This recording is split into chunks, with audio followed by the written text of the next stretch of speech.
하나님의 말씀 보십니다. 하나님의 말씀은 사무엘상 12장 6절, 7절 말씀 함께 보십니다. 구약성서 424면에 사무엘상 12장 6절에서 7절 말씀을 다 같이 함께 한 목소리로 보시도록 합니다. 사무엘이 백성에게 이르되 모세와 아론을 세우시며 너희 열조를 애굽 땅에서 인도하여 내신 이는 여호와시니 그런즉 가만히 섰으라. 여호와께서 너희가 너희 열조에게 행하신 모든 의로운 일에 대하여 내가 여호와 앞에서 너희와 담론하리라. 아멘. 사람이 서로 씨름한다는 건 좋은 건 아닙니다. 서로 대화한다는 건 좋은 것처럼 보이지만 옳고 그름, 틀리고 맞음, 뭐가 우선이고 나중이다, 이런 것들을 서로 함께 이야기를 한다는 것은 쉬운 일은 아니에요. 왜 그러냐면 서로 대화한 부분의 일치점을 찾기는 상당히 어렵습니다. 내가 옳다고 주장하지만 상대방은 옳지 않고 또 다른 것이 옳다라고 이야기할 수 있습니다. 부모와 자식과 형제와 형제와 이런 서로 대화, 가족 간의 대화에서도 일치점을 찾아내는 것은 상당히 어렵습니다.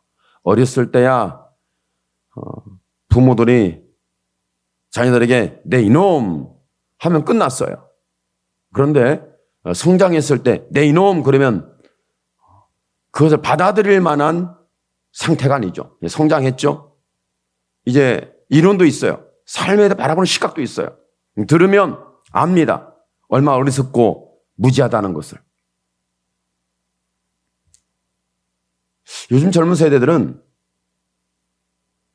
부모에게 안 묻습니다. 어떻게 하면 좋겠어요? 이런 물을 잘 안 해요.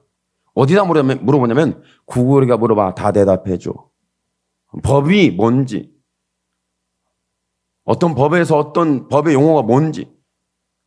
오늘날 저도 잘 모르는 용어, 제가 그쪽에 잘 있지 않으니까 송치가 뭐냐고 물어봤을 때 송치가 뭘까? 송치했다. 이게 뭘까? 했더니 어느 한 경찰의 사건을 검찰로 넘겼다는 얘기를 송치했다. 뭐 이렇게 이야기를 하는 거더라고요. 근데 제가 이제 그걸 잘 모르니까 그런 것 같기는 한데 정확히 모르겠어요. 그랬더니 핸드폰을 탁 열더니 몇 번째 송치가 뭐냐 물어보니까 탁 떠서 쫙 데이터가 나와요. 송치는 경찰에서 조사를 해가지고 그 조사의 내용을 검찰로 넘겼다. 뭐 이런 내용이더라고요. 그게 맞는지는 잘 모르겠어요. 저는 맞다고 생각하는데 그렇다고. 그러니까 요즘 부모들이 자녀에게 내 이놈 하는 것은 상당히 맞지 않습니다. 이렇게 말해야 맞습니다. 야, 구글에 가면 물어봐라. 답이 있다. 이렇게 말해야 옳습니다. 너 이렇게 살아라 말하면 그건 패망합니다. 구글에게 어떻게 살면 좋냐고 너의 마음을 표현해봐. 그러면 구글이 알아서 다 얘기해 줍니다. 그러니까 자녀들에게 어떻게 살아라, 저렇게 살아라 얘기해 주려고 하면 자녀들이 벌써 나는 다 알고 있어요. 말 안 해도 구글이 물어보면 대답이 다 나와요. 왜? 부모가 모르는 세계, 부모가 모르는 부분을 이미 AI 시스템에 있는 부분에서 다 얘기를 해주거든요. 그러니까 부모가 얘기하면 자녀들은 잔소리꾼으로 이해해서 말을 안 듣습니다. 그리고 그 얘기는 이미 폐기처분된 이론이라는 생각을 갖고 있기 때문에 별로 서로 대화가 잘 안 돼요. 그렇지 않아도 대화가 잘 안 되는데 이런 부분에 대화를 한다니 얼마나 힘들겠습니까? 그러니까 저와 여러분이 우리가 지금은 정말 삶의 경륜이 있어 지혜자요, 지식자인 것처럼 보이지만 여러분 우리는 지혜자도 아니고 지식자도 아닙니다. 우리보다 더 빨리 지식과 지혜를 찾아낼 수 있는 능력을 갖고 있는 세대가 젊은 세대거든요. 그 젊은 세대와 이렇게 살아 저렇게 살아 이 말이 맞아 저 말이 맞아 이렇게 저렇게 말한다면 자녀들이 말하는 젊은 세대들이 말할 겁니다. 뭐라고 말하면 이게 그 얘기를 자꾸 하게 되면 자꾸 그런 식으로 접근하게 되면 적절한 표현은 아닌데 아마 가까운 가족 관계에서는 그런 표현을 잘 안 하지만 가족 관계가 아닌 데에서는 말을 합니다. 꼰대 아저씨라고.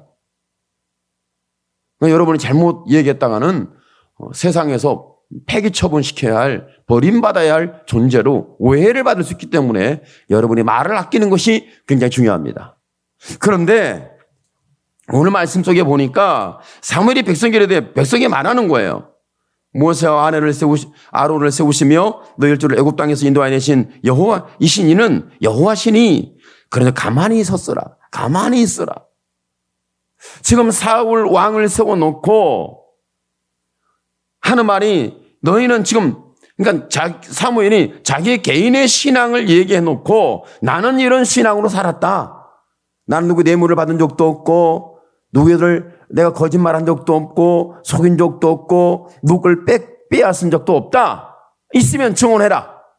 이렇게 얘기를 하고 그리고 나서 자기 개인의 신앙을 얘기하더니 이제는 이스라엘 역사의 카드를 들고 나옵니다. 역사를 얘기하는 거예요. 그러니까 내 개인의 삶 속에 하나님이 계셨던 것처럼 우리의 역사 속에 하나님이 계셨다. 하나님이 계신 과거가 있는데 지금 왕을 세워놓고 너희와 내가 할 말이 있는데 담론을 하자. 이렇게 이제 공개적으로 얘기를 하는 거예요. 대화를 하는 거예요. 담론을 하는 거예요. 너희는 오늘 가만히 있어라. 저와 여러분이 하나님 앞에 갈 때마다 우리는 가만히 있어야 합니다. 우리는 신앙적인 부분은 여러분 다른 이론적인 것과 법적인 것이나 상담적인 것이나 심리적인 부분이나 아니면 세상의 어떤 데이터적인 부분에는 컴퓨터 AI에 물어보면 많은 대답을 얻을 수 있습니다. 그런데 가장 저와 여러분이 얻어야 할 가장 중요한 가치 중에 하나가 저와 여러분은 컴퓨터를 통해서 하나님을 들을 수 없다는 겁니다.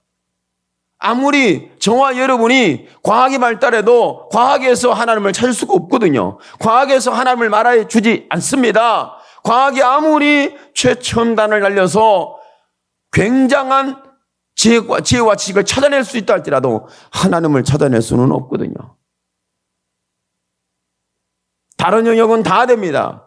그러나 하나님의 영역은 안 되는 거예요.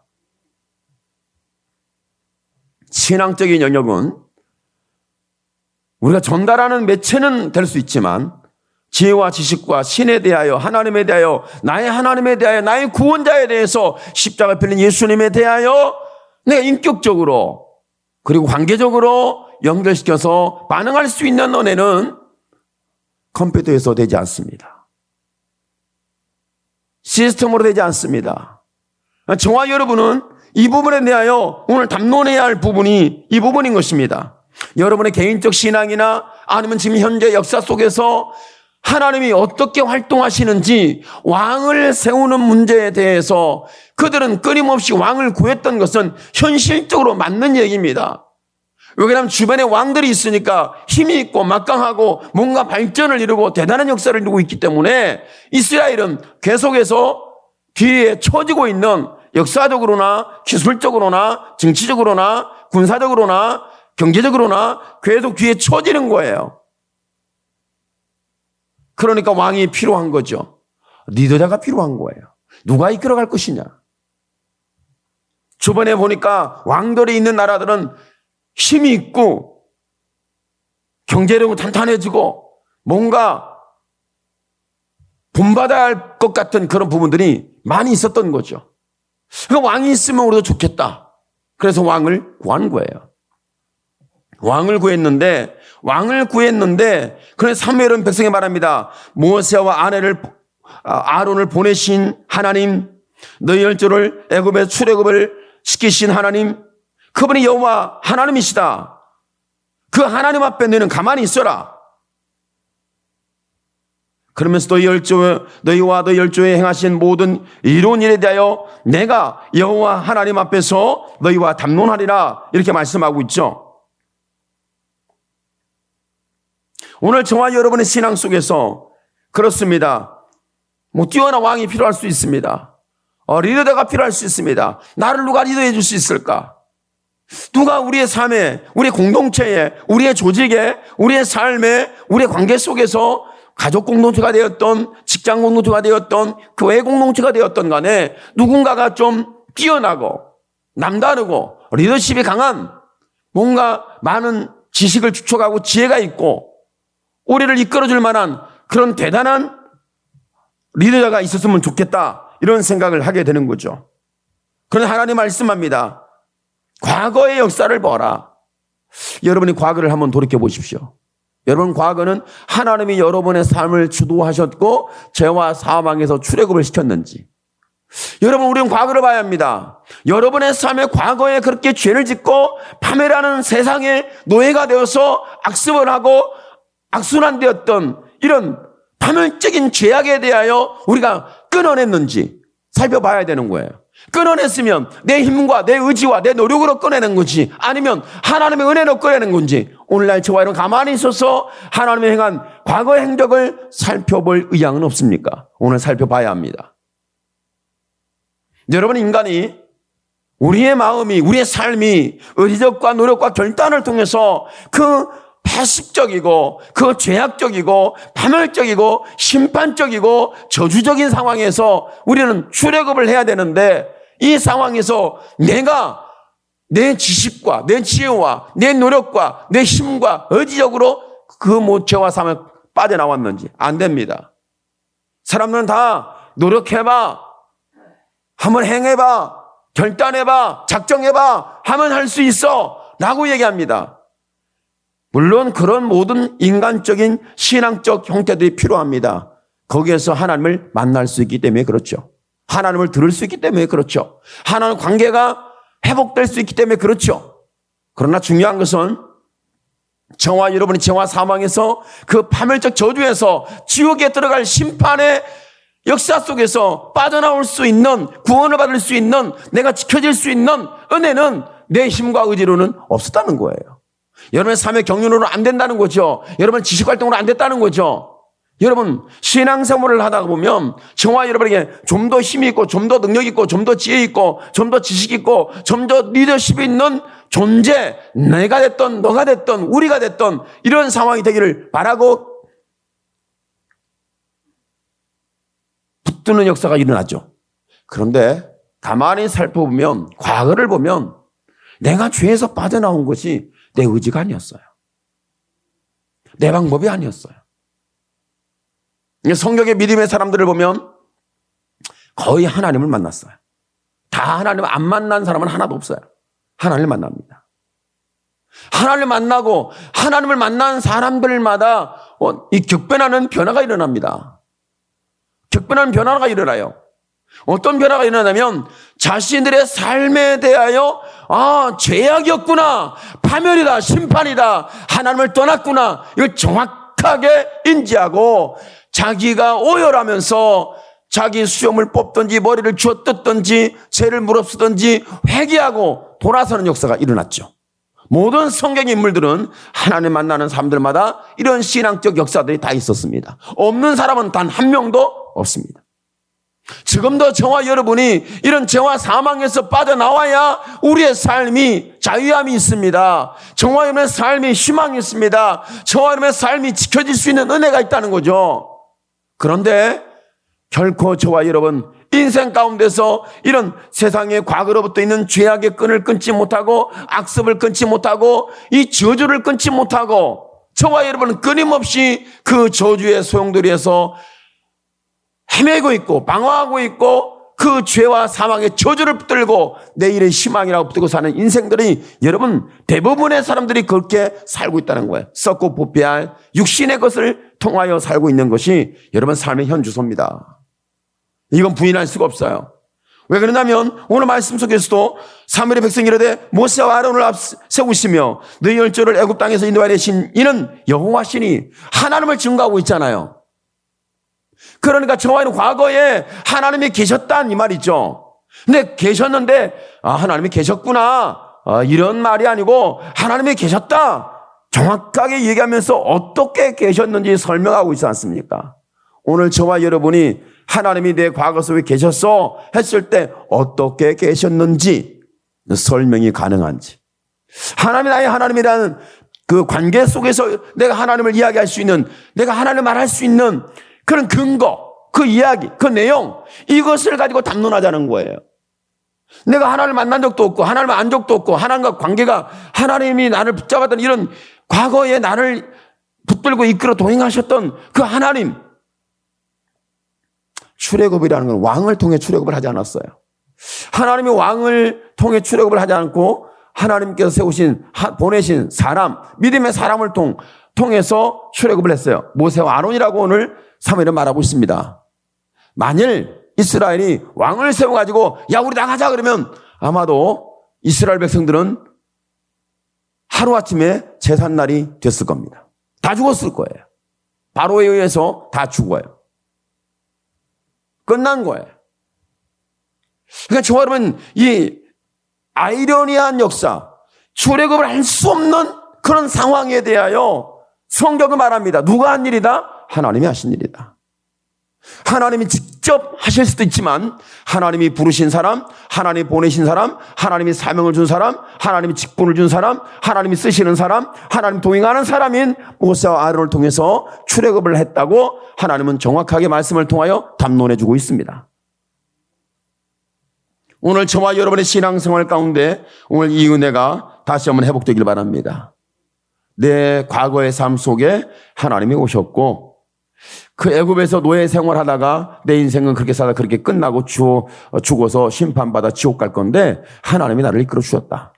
이런 여러분의 신앙의 고백이 오늘 있어야 합니다. 왜 그러냐면 여러분이 이런 신앙 고백이 없이는 담론할 수가 없습니다. 담론할 수가 없어요. 왜냐하면 저와 여러분이 지금 왕을 세우는 이스라엘이 담론하는데 하나님이 너희를 출애굽을 시켰지 않느냐? 왕이 없음에도 불구하고 과거에 하나님이 너희와 함께했고 너희를 이끌어 주셨고 지켜주셨다. 이걸 지금 얘기하는 거죠. 왕을 세웠는데 과연 그 왕이 너희를 지켜주고 너희를 이끌어가고 너희를 보호해주고 너희를 안정적으로 미래를 보장해줄 만한 꿈과 이상의 내일의 미래가 있을 것이라는 그 착각을 하지 말라는 거죠. 여러분 아시다시피 우리는 신앙생활 하면서 세력화되고 많은 사람이 집단 공동체가 되면은 집단 공동체가 되면 힘이 나옵니다. 사람이 많이 모이면 집단 공동체면 힘이 나와요. 그 힘이 나오면 그 힘을 가지고 하나님을 찾고 하나님의 복음과 하나님의 나라와 하나님의 나라 속에서 주신 우리 직분이 제사장이잖아요. 이런 역사를 이루어가는데 하나님이 쓰시면 좋겠는데 그 힘을 가지고 우리는 세상과 충돌하고 세상과 대립하고 세상과 씨름하고 이런 정치적인 도구가 돼서는 안 된다는 거죠. 여러분, 종교는 정치적 도구가 아니에요. 세상에 사니까 정치적인 어떤 도구가 될 수도 있다. 사람이 그렇게 만들어서 가면 그렇게 될 수 있습니다. 그렇게 독보적으로 정치적 도구로 만든 집단이 있었고 지금도 독보적인 집단이 있습니다. 그러나 저와 여러분에게 하나님 말씀합니다. 왕이라는 정치 집단에 대해서 하나님은 굉장히 좋아하지 않았어요. 하나님, 너희 하나님 여호와가 너희의 왕이니라. 이걸 말씀하고 있는 거죠.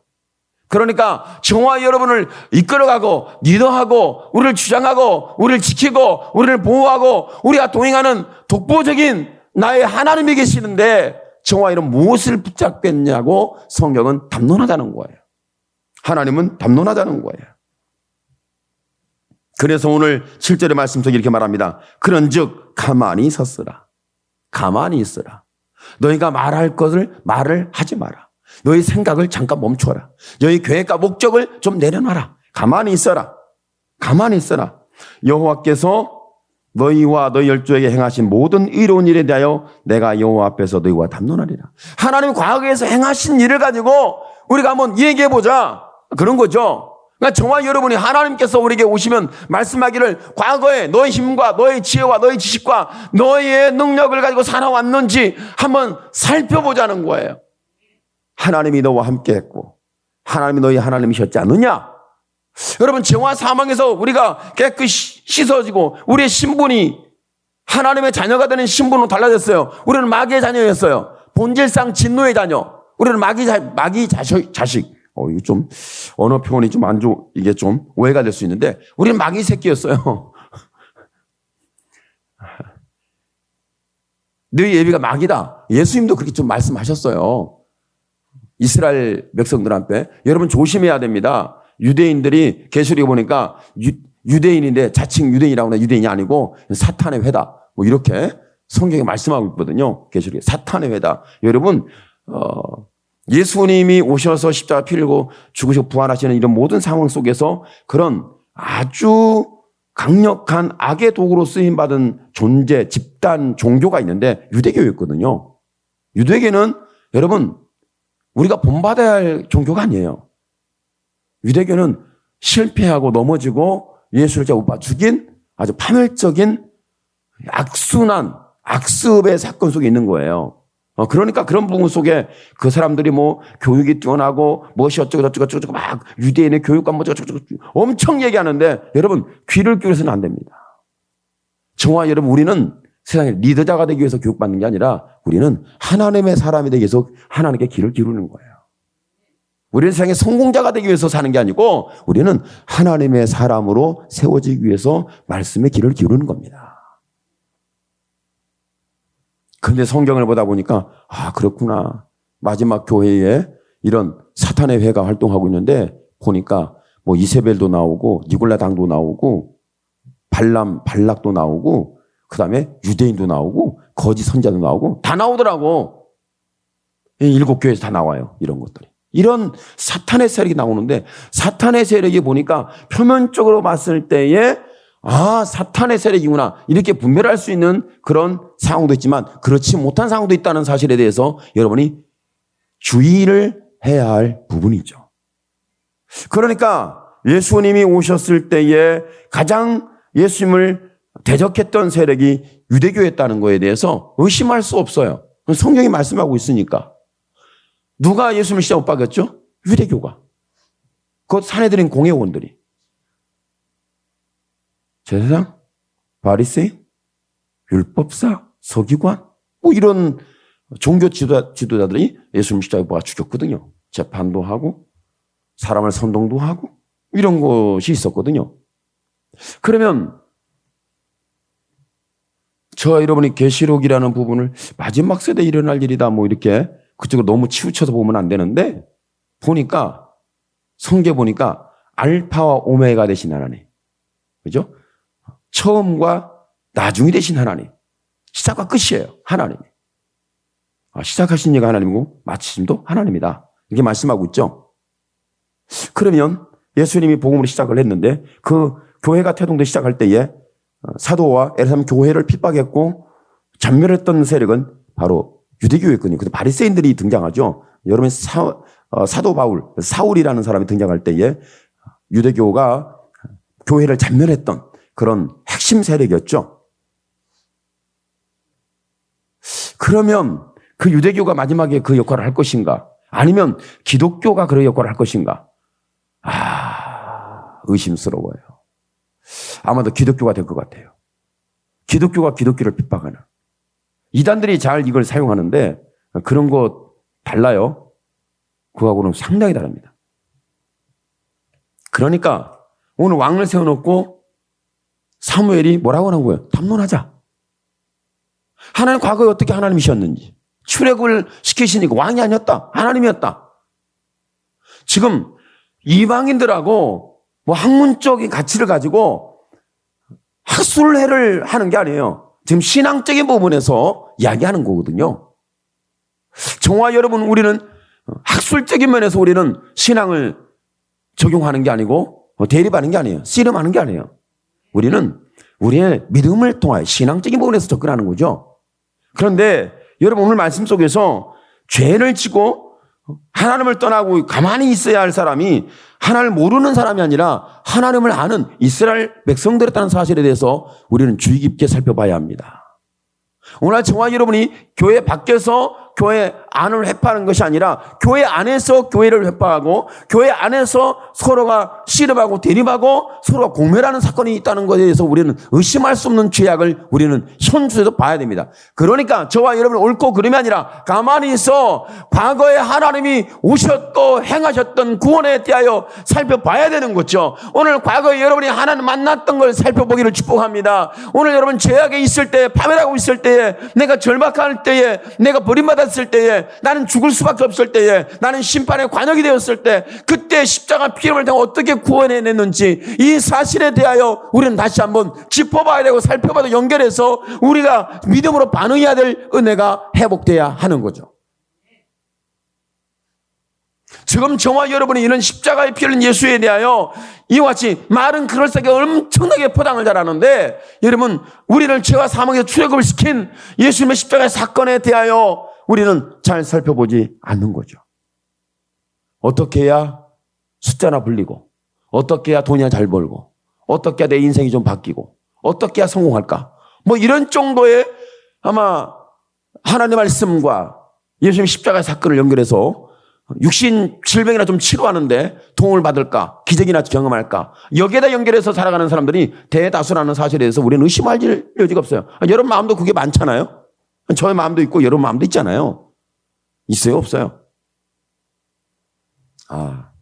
이런 어떤 상황 속에 있는 뭐 은사주의 운동이라든지 뭐 성령 운동이라고 그러는데, 보니까 성령 운동 하는데 방언하고 예언하고 뭐 치료해 준다고 뭐 귀신 축사하고 병 고치는 뭐 얘기하고 다 하더라고요. 틀렸다는 얘기가 아니에요.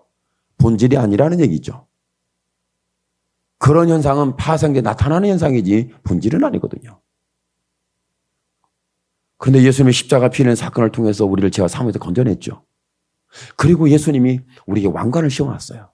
왕관을 보니까 번쩍번쩍 빛나는 뭐 계시록에 말하는 뭐 면류관 같은, 보니까 면류관, 생명의 면류관, 의의 면류관, 영광의 면류관을 막 쓰고 그 면류관을 하나님께 막 드리고 엎드려서 경배하더라 입사 당고가, 이런 대단한 어떤 사건처럼 막 얘기할 수 있는데, 면류관이 가치가 없었다는 거예요. 가치가 있었다는 거예요.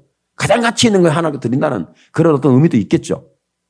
그런데 여러분의 지금 이 땅에 육신을 가지고 살면서 우리 신앙생활 속에서 우리가 쓴 면류관을 보면 여러분이 그 영광의 면류관, 의의 생명의 면류관을 보지 마세요. 그건 이제 죽고 나서 아버지 앞에 가서 쓸 면류관일 수 있는데, 이 땅에서는 그런 면류관을 우리 안 씌워줍니다. 그러니까 여러분이 종교적으로 머리에 뭘 쓰고 나오는 인간은 여러분 종교적으로 봤을 때 이건 사탄의 회가 될 가능성이 굉장히 높아요. 머리에 뭘 쓰고 나오는 그 종교 집단들 있죠. 그런 종교 집단은 사탄의 회가 될 가능성이 굉장히 높아요. 왜? 꾸며야 되니까. 뭐 거룩하게 보여야 되니까. 그 묻지 붙여야 사람들은 신비스럽게 보니까. 그렇지 않아요? 여러분이 예수님의 십자가의 사건을 봤을 때 예수님이 쓴 면류관을 보니까 가시면류관이었습니다. 예수님은 가시면류관 쓰시고 그 가시면류관으로 여러분 모자에다가 금딱지를 붙여줬다. 그렇게 해석을 한다면 그 해석을 뭐 나쁘다고 틀렸다고 말하기는 좀 어려울 수도 있겠지만, 여러분 우리가 쓴 면류관은 십자가입니다. 이것이 하나님의 사랑이에요. 예수님의 십자가를 통해서 하나님의 사랑을 주었는데 그 사랑의 관을 씌워줬는데 그 사랑의 관이 바로 십자가예요. 가시면류관 쓴, 우리에게 가시면류관 써서 고통스럽고 힘들고 그러면서 어떻게 해서든지 우리가 하나님을 위해 살기 위해서는 그렇게 힘들게 살아야 되고, 그렇게 애통하며 살아야 되고, 그렇게 하면서 우리가 뭔가 세상을 포기하며 살아가야 되니까 살아가는 그 모습이 너무 힘들게 살아가. 그런 모습을 지향하다는 얘기가 아닙니다. 오늘 저와 여러분에게 하나님의 사랑의 관을 씌워줬는데 십자가가 여러분의 머리에 왕관으로 씌워지기를 축복합니다. 이것이 하나님의 사랑이에요. 왜냐하면 죄와 사망의 나를 구원하는 과정이 어떻게 됐는지를 우리가 쓴 면류관을 보면, 왕관을 보면 하나님이 나를 사랑하지 않았더라면 나는 전혀 구원받을 수 없다는 이런 굉장히 귀한 고백이 나올 수밖에 없죠. 예수님의 십자가에 피 흘린 사랑이 나를 구원했다. 여러분의 노력이 아니에요. 여러분의 의지가 아니에요. 여러분이 지금 성공한 어떤 배경이 아니에요. 오늘 성경에 말한 것처럼 너희는 가만히 있어서 예수님의 십자가에 피 흘린 사건을 보라. 갈보리산의 예수를 보라. 골고다 언덕길에 오르신 예수를 보라. 가시 면류관을 쓴 예수를 보라. 그가 저와 여러분의 사랑의 면류관은 바로 가시 면류관이었고 예수님의 십자가의 사건이었습니다. 이걸 가지고 우리에게 말씀하고 있는 거죠. 오늘 말씀 속에 있는 부분을 가만히 서서 하나님이 나를 어떻게 사랑하는지 과거도 살펴보고 현재도 살펴보고 앞으로도 여러분이 왕을 통해서 여러분의 어떤 리더십을 통해서 어떤 세상의 힘을 통해서 세상의 어떤 능력과 권력을 통해서 저와 이런 미래가 이끌어지고 보장되어지고 지켜지고 안전해질 것이라는 그런 착각은 오늘 가만히 있어 십자가 피는 예수의 사랑을 목격하는 은혜로 회복되기를 축복합니다. 하나님 앞에 우리가 이게 어떻게 사랑을 받았는지 담론할 수 있는 사람. 저와 여러분이 오늘 사무엘이 그런 거예요. 출애굽에 대해서 한번 살펴봐라. 이 한 가지 사건은 이스라엘 백성이 모를 리가 없거든요. 여러분이 십자가에 필려서 구속받은 사건, 이 예수님 십자가의 사건은 다 압니다. 다 알지만, 다 알아요. 그러나 다 알지만 그 십자가 사건을 얘기한다고 해서 모든 사람이 할렐루야 하지는 않습니다. 오직 저와 여러분만 할렐루야 하는 거예요.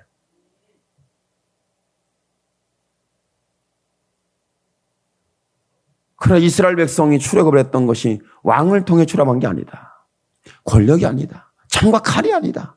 세상의 힘과 능력이 아니다. 이것이 너희를 지켜주고 너희를 보호해주고 너희를 안정하게 해서 힘있게 그런 세상을 리더할 만한 능력자가 되게 만들지 않는다. 여러분 가슴속에 예수님의 십자가 피는 사랑이 다시 한번 자리 잡게 되길 축복합니다.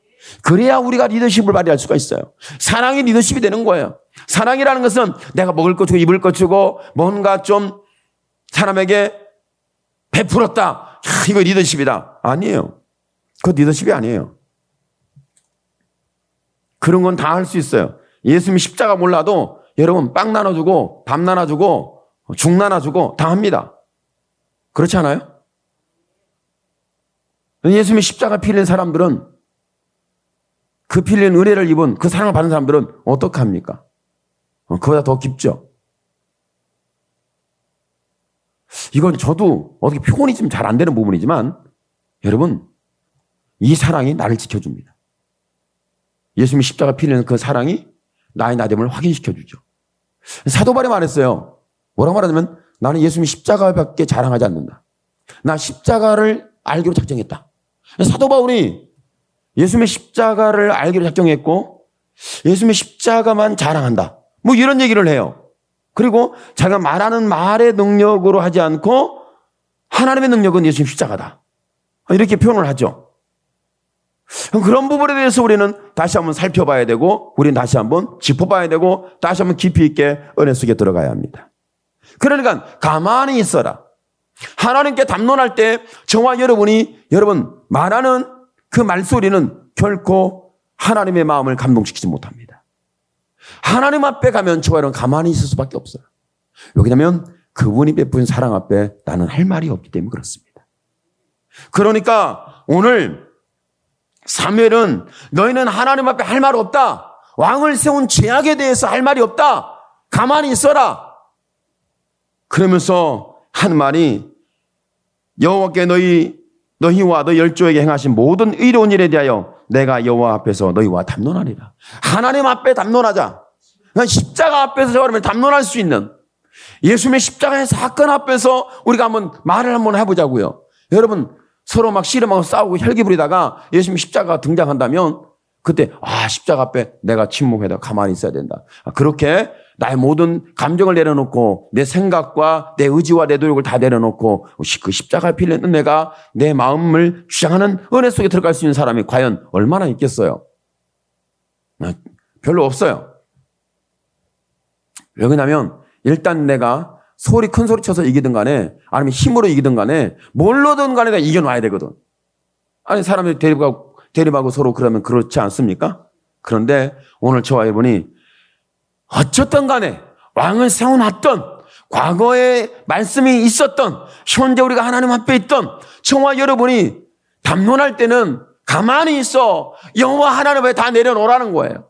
왕을 세려놓은 것도 내려놓고 과거에 하나님 앞에 어떻게 있었는지도 내려놓고 현재도 내려놓고 내일의 미래 속에서도 왕이 너희를 리더하고 왕을 통해서 어떻게 역사가 일어난지 너희가 한번 살펴봐라. 나중에 말씀하시면 15장이 15절까지 쭉 말씀을 보면은요.